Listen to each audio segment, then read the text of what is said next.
So మన topic expression evaluation. ఏదైనా expression మనం ఎవాల్యుయేట్ చేసేటప్పుడు అంటే సాల్వ్ చేసేటప్పుడు లెఫ్ట్ టు రైట్ మూవ్ అవ్వాల్సి ఉంటుంది. సో ఇక్కడ ఆపరేటర్స్ వస్తాయి కాబట్టి ఏ ఆపరేటర్ ముందు ఏది తర్వాత అనేది మనకి ఇక్కడ కాన్సెప్ట్. దాన్ని ప్రియారిటీ ఆఫ్ ఆపరేటర్స్ అంటాం మనం. ఇక్కడ అసోసియేటివిటీ లెఫ్ట్ టు రైట్ అంటే మనం సాల్వ్ చేసేటప్పుడు లెఫ్ట్ నుంచి రైట్కి మూవ్ అవుతాం. సో మనం ఇప్పటి వరకు చూసిన category of operators arithmetic operators. Highest importance వచ్చేసి మనకి బ్రాకెట్స్ ఉంటుంది. తర్వాత ఇంపార్టెన్స్ మల్టిప్లికేషన్, డివిజన్, మాడ్యులస్. తర్వాత importance plus, minus.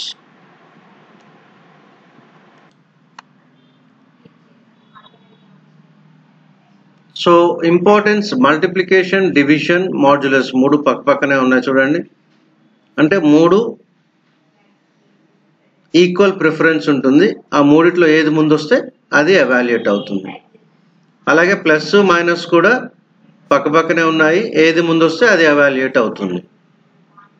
Multiplication, division, modulus plus minus కన్నా ఎక్కువ ప్రిఫరెన్స్లో ఉంటుంది. సో మనం కొన్ని ఎగ్జాంపుల్స్ క్లియర్గా చూద్దాం. ఎగ్జాంపుల్ 1, 2 + 5 - 6. ఇక్కడ ముందుగా ఎన్ని సింబల్స్ ఉన్నాయి? 2 సింబల్స్ ఉన్నాయి, plus minus. Left to right move అయ్యేటప్పుడు ప్లస్ మైనస్లో ఏది ఎక్కువ? మనం ఏం చెప్పాం? రెండు సేమే. ఏది ముందు వస్తే అదే. ఇక్కడ ఏది ముందు వచ్చింది? ప్లస్ ముందు వచ్చింది. సో 2 + 5 - 6. ఎగ్జాంపుల్ 2 చూడండి. 4 + 3 × 5. ఎన్ని సింబల్స్ ఉన్నాయి? రెండు సింబల్స్ ఉన్నాయి. ఒకటి ప్లస్, మల్టిప్లికేషన్. ఈ రెండిట్లో ఏది ఎక్కువ? మల్టిప్లికేషన్ ఎక్కువ. కాబట్టి ముందు మల్టిప్లికేషన్ అవుతుంది. 3 × 5 15. 4 + 15 19. ఎగ్జాంపుల్ 3 చూడండి. 5 × 3/6. ఇక్కడ ఎన్ని సింబల్స్ ఉన్నాయి? 2 సింబల్స్ ఉన్నాయి. Multiplication, division. ఈ రెండిట్లో ఏది ఎక్కువ? రెండు సేమే. మనం అదేగా చెప్పాం. మల్టిప్లికేషన్, డివిజన్, మాడ్యులస్ మూడు సేమే. ఏది ముందు వస్తే అదే. సో ఇక్కడ ఏది ముందు వచ్చింది? మల్టిప్లికేషన్. 5 × 3 15. 15/6 2. మనకి ఇదే ఇంపార్టెంట్. 15/6 2 ఎలా వచ్చింది చూడండి. 15ని 6తో డివైడ్ చేసాం. 6 × 2 = 12. ఎంత మిగిలింది? 3. సో ఇప్పుడు కోషంట్ ఎంత? 2. సో 15/6 ఎంత? 2. ఎగ్జాంపుల్ 4 చూడండి. 2 × 3 + 4 - 3. ఇక్కడ బ్రాకెట్స్ ఉన్నాయి. మనం ఏం చెప్పాము? బ్రాకెట్స్కి ఎక్కువ ఇంపార్టెన్స్ ఇవ్వాలి కాబట్టి ముందు బ్రాకెట్స్లోది సాల్వ్ చేయాలి. సో 4 - 3 1. ఇంకేమి సింబల్స్ ఉన్నాయి? Multiplication, plus. ఈ రెండిట్లో ఏది ఎక్కువ? మల్టిప్లికేషన్ ఎక్కువ. సో 2 × 3 6. 6 + 1 7.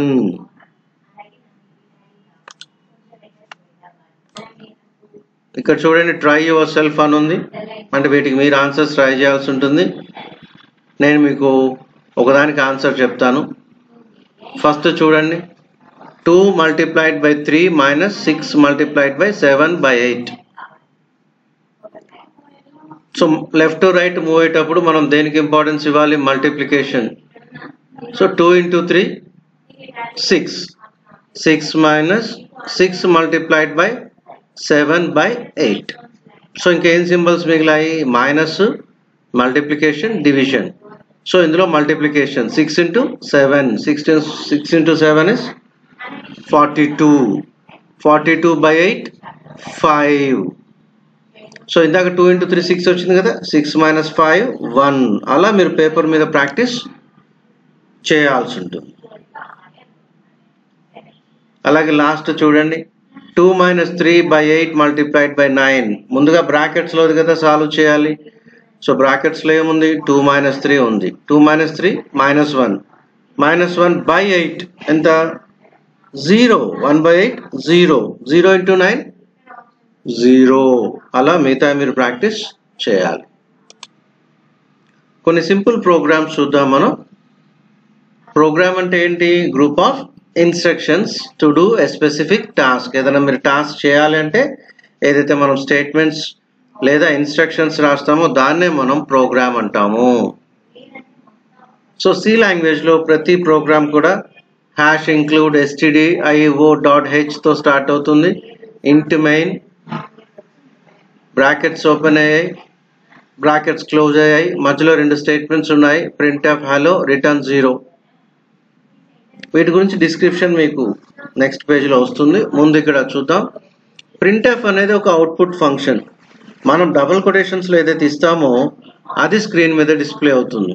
అంటే ఈ ప్రోగ్రామ్ మనం ఎగ్జిక్యూట్ చేస్తే మనకు అవుట్పుట్ ఏమొస్తుంది? హలో అని వస్తుంది. సెకండ్ ప్రోగ్రామ్ చూడండి, printf hello, printf world అని ఉంది. 2 స్టేట్మెంట్స్ ఉన్నాయి, ఇక్కడ 2 printfలు ఉన్నాయి.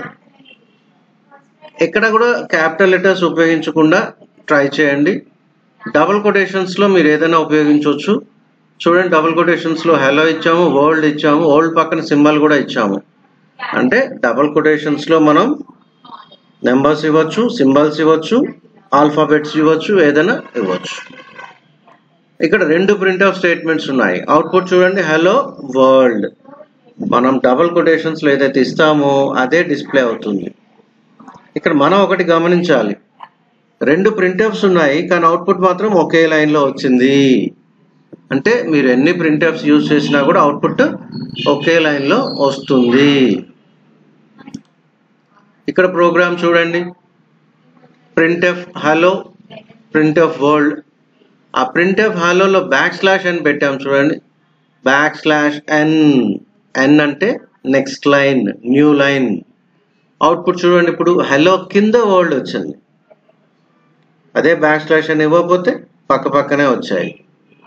ఈ \n అనేది మనం ఎన్నిసార్లైనా యూజ్ చేయొచ్చు. హలోకి ముందు యూజ్ చేయొచ్చు, హలో మధ్యలో యూజ్ చేయొచ్చు, లాస్ట్లో యూజ్ చేయొచ్చు. మీరు ఎన్నిసార్లు అయితే యూజ్ చేస్తారో అన్నిసార్లు నెక్స్ట్ లైన్కి వస్తుంది. మీరు ఇక్కడ \n బదులు \t ఇచ్చి చూడండి. టీ అని ఇస్తే ట్యాబ్ స్పేస్ వస్తుంది, హలోకి వరల్డ్కి మధ్య స్పేస్ వస్తుంది. ఈ ప్రోగ్రామ్ చూడండి, \n హాయ్ \n ? కొన్ని సింబల్స్ కూడా ఇచ్చాం మనం. అంటే మనం ఎన్నిసార్లు అయితే \n ఇస్తామో అన్నిసార్లు నెక్స్ట్ లైన్కి వస్తుంది. ఇక్కడ ప్రోగ్రామ్ చూడండి, #include stdio.h, ఇంట్ main printf hello hi error అని ఉంది. ఇక్కడ ఎందుకు ఎర్రర్ అని ఉంది? మనము ఏదైనా డబుల్ కొటేషన్లో స్టార్ట్ చేసినప్పుడు మళ్ళీ చివరిలో డబుల్ కొటేషన్స్ ఇవ్వాలి. మధ్యలో ఎక్కడ కూడా డబుల్ కొటేషన్స్ ఇవ్వకూడదు. మధ్యలో ఏ సింబల్ అయినా ఇవ్వచ్చు కానీ డబుల్ కొటేషన్స్ మాత్రం ఇవ్వకూడదు. అందుకే ఇది ఎర్రర్ వస్తుంది. చూడండి, ఇక్కడ printf కి సెమీకోలన్ ఉంది, లాస్ట్లో రిటర్న్ 0కి సెమీకోలన్ ఉంది. అంటే ప్రతి స్టేట్మెంట్ సి లాంగ్వేజ్లో మస్ట్ ఎండ్ విత్ సెమీకోలన్తో ఎండ్ అవ్వాలి. ఈ బ్రాకెట్స్లో డిఫరెంట్ టైప్స్ ఉంటాయి తెలుసు కదా. ఒకటి పెరాంథసిస్ అంటారు, ఇంకోటి బ్రేసెస్ అంటారు, ఇంకోటి స్క్వేర్ బ్రాకెట్స్ అంటారు. మనం ఈ బ్రేసెస్ మధ్యలో ఏదైతే స్టేట్మెంట్స్ ఇస్తామో దాన్నే మనం బ్లాక్ అంటాము. అంటే ప్రతి ప్రోగ్రాంలో మెయిన్ కింద బ్రాకెట్ ఓపెన్ అవుతుంది, అలాగే రిటర్న్ 0 తర్వాత బ్రాకెట్ క్లోజ్ అవుతుంది. ఆ బ్రాకెట్స్ మధ్యలో ఉండే స్టేట్మెంట్స్నే మనం బ్లాక్ అంటాము. C plus plus, Java, Python ఇవన్నీ కూడా ప్రోగ్రామింగ్ లాంగ్వేజెస్ కాబట్టి మనం ఏదైనా ప్రోగ్రామ్ రాసేటప్పుడు అలాగే ఏదైనా ప్రోగ్రామ్ నేర్చుకునేటప్పుడు చాలా స్పష్టంగా అబ్జర్వ్ చేయాల్సి ఉంటుంది. ఇక్కడ మనకు ఒక ఫస్ట్ రెగ్యులర్ ప్రోగ్రామ్ వచ్చింది చూడండి, C = a + b, addition of 2 numbers. ఏదైనా ప్రోగ్రామ్ రాసేటప్పుడు మనం వేరియబుల్స్ వాడుతుంటాము. వేరియబుల్ ఏదైతే వాల్యూ మారుతూ ఉంటుందో దాన్నే మనం వేరియబుల్స్ అంటాం. ఇక్కడ అడిషన్ ఆఫ్ 2 నెంబర్స్కి C = a + b అనే కాదు, Z = x + y అని కూడా ఇవ్వచ్చు. ఈ ఏబిసిని మనం వేరియబుల్స్ అంటాము. ఇందులో ఏబి ఇన్పుట్, సి అవుట్పుట్. మనకి రైట్ సైడ్ ఏదైతే వస్తుందో అవి input, left side output. A B వేరియబుల్సే కానీ a + bని ఎక్స్ప్రెషన్ అనాలి. ఏదైతే మనకు రైట్ సైడ్ వస్తుందో దాన్ని మనం ఎక్స్ప్రెషన్ అంటాం. ఇక్కడ చూడండి, మనం A10 B20 ఇస్తే C30 వస్తుంది. దీన్నే మనం ఇంట్ అంటాం. ఇంట్ అంటే ఒక నెంబర్కి డెసిమల్ పాయింట్ లేకపోతే దాన్ని మనం ఇంటీజర్ అంటాం. సి లాంగ్వేజ్లో ఇంటీజర్ని ఇంట్తో రిప్రజెంట్ చేస్తాము. %d అంటే డెసిమల్. అలాగే A 1.5 B 2.3 ఇస్తే C 3.8 వస్తుంది. ఇలా పాయింట్స్లో ఉంటే దీన్నే మనం ఫ్లోట్ అంటాము. ఫ్లోట్కి %f ఉపయోగించాలి. ఇది మన ఫస్ట్ ప్రోగ్రామ్ కాబట్టి మనము ఇంటిజర్ యూజ్ చేసి ప్రోగ్రామ్ ప్రాక్టీస్ చేద్దాం. సో ఈ ప్రోగ్రాంలో ఎన్ని వేరియబుల్స్ ఉన్నాయి? 3 వేరియబుల్స్ ఉన్నాయి. వాటిని మనం డిక్లేర్ చేయాలి. ఇంట్ A, B, C సెమీకోలన్. మనకి AB తెలిస్తే C వస్తుంది కాబట్టి AB వాల్యూస్ మనం కీబోర్డ్ నుంచి ఎంటర్ చేయాలి. సో మనం ఏదైనా కీబోర్డ్ నుంచి ఎంటర్ చేయాలి అంటే ఒక ఇన్పుట్ ఫంక్షన్ ఉంటుంది, అదే scanf. సో ముందుగా మనం చూడండి, printf enter values of A, B అని ఇచ్చాం. అంటే మనకి స్క్రీన్ మీద enter values of A, B అని వస్తుంది. అప్పుడు మనం ఒక 2 నెంబర్స్ ఇవ్వాలి. ఆ 2 నెంబర్స్ ఇచ్చేటప్పుడు స్పేస్ ఇవ్వాలి. 10 20 ఇస్తే 10 స్పేస్ 20 ఇవ్వాలి, లేదా 10 కింద 20 ఇవ్వచ్చు. సో scanf ఇన్పుట్ ఫంక్షన్, మనం డేటా రీడ్ చేయడానికి scanf ఉపయోగిస్తాము. ఇక్కడ ఎన్ని ఇన్పుట్ వేరియబుల్స్ ఉన్నాయి? 2 ఉన్నాయి కాబట్టి %d 2 ఉపయోగించాం. %d ఎందుకు యూజ్ చేసాము? ఇంట్ కాబట్టి. అలాగే %d కి మధ్య స్పేస్ కూడా ఇవ్వకూడదు. and B. ఒకవేళ 3 ఇన్పుట్ వేరియబుల్స్ ఉంటే %d 3 ఉపయోగించాలి. C = A + B. Result is %d, C. మనం రిజల్ట్ని మళ్ళీ ప్రింట్ చేయడానికి printf ఉపయోగించాం. scanfలో అబ్జర్వ్ చేయండి, వేరియబుల్స్ ముందు అండ్ సింబల్ ఉంది, and A, and B అని. కానీ printfలో అలా ఉండదు. సో ఈ ప్రోగ్రామ్ మనం మొబైల్లో కానీ సిస్టంలో కానీ టైప్ చేసినప్పుడు మనకి enter values of A, B అని వస్తుంది. మనం ఒక 2 నెంబర్స్ ఇస్తే మనం రిజల్ట్ వస్తుంది. 2 నెంబర్స్ ఇచ్చి ఎంటర్ ప్రెస్ చేస్తే రిజల్ట్ వస్తుంది. ఇప్పుడు ఇక్కడ ట్రై యువర్ సెల్ఫ్ అని ఒక ప్రోగ్రామ్ ఉంది. K = M × N - P. Input variables ఎన్ని ఉన్నాయి? ఇక్కడ 3 ఉన్నాయి, M, N, P. Output variable ఏంటి? K.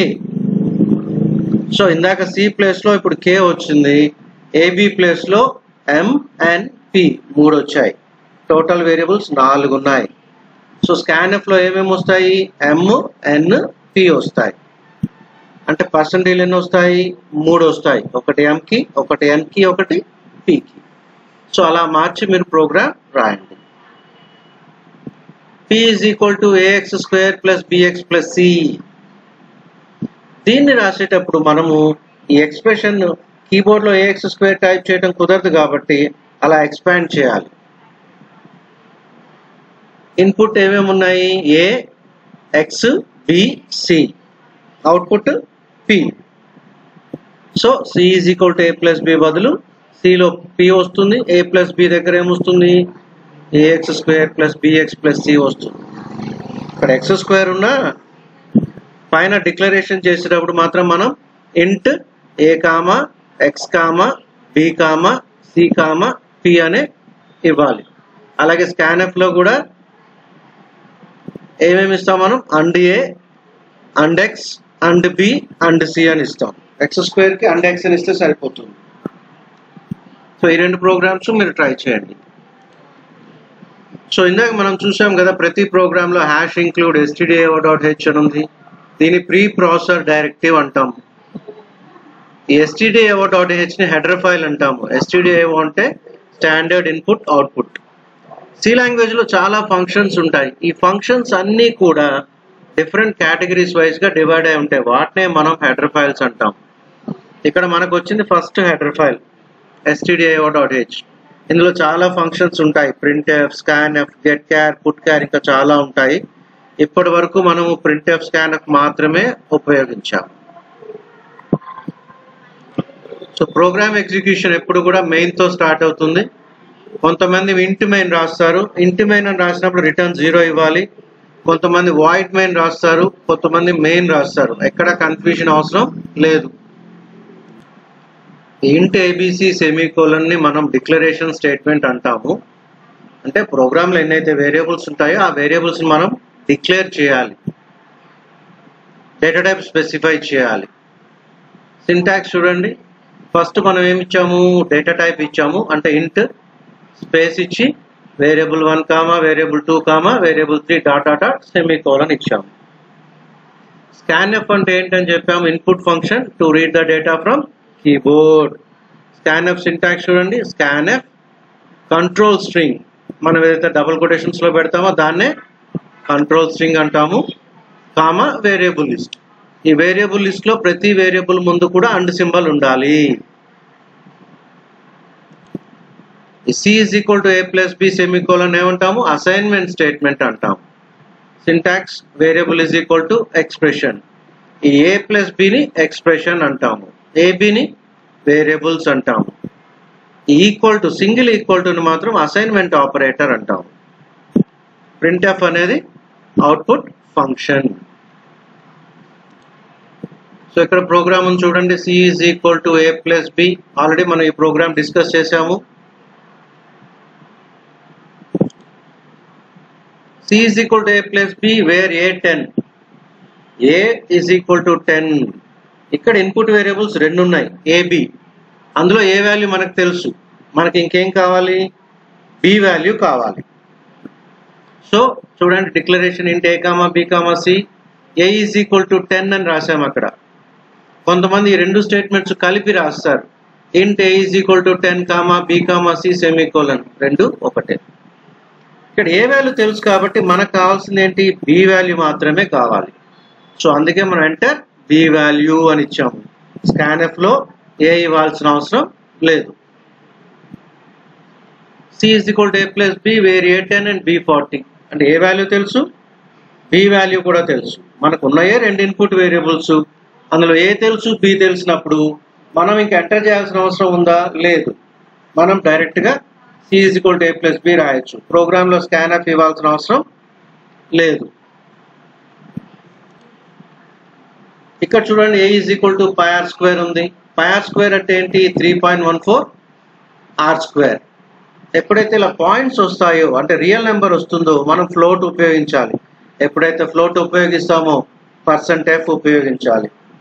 ఇక్కడ ఇన్పుట్ ఆర్ స్క్వేర్ ఉన్నా కూడా ఇన్పుట్ ఆర్ఏ, అవుట్పుట్ ఏ. మిగతా ప్రోగ్రామ్ అంతా కూడా నార్మల్ గానే రాయొచ్చు. చూడండి, float A comma R, enter value of R. Scanf లో %f వస్తుంది ఫ్లోట్ కాబట్టి, అలాగే ప్రింట్ఎఫ్ లో కూడా %f వస్తుంది.